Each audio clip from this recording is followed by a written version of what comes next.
We'll guide you through how to find OBS recordings. If you find this useful, then consider subscribing and liking the video. Here we are in OBS, so perhaps you've been doing some recording and now you're wondering where those recorded video files have gone. I'll guide you through how you can go about finding them, so make sure there's full videos, you know everything you need to know and what we're going to go and cover. So to go and get started with this, we can go and change and set where they're going to be saved to. So you can go to the bottom right and you can go and find the settings button in OBS like this. Now what you need to do is go over to the left and you need to go and find the option for output. As you can see here it is, go and click on it.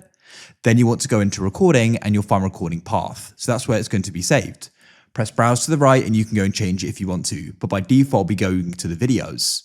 So to go and find your videos, open your file explorer. On the left, you can go to the top of this list, scroll and press home, find videos, and they'll then go and be saved here, and you can find them. You can then edit them and do what you want to with them. If you found this useful, then consider subscribing and liking the video. I look forward to helping you again in the future with more useful guides. Have a great day. Goodbye for now.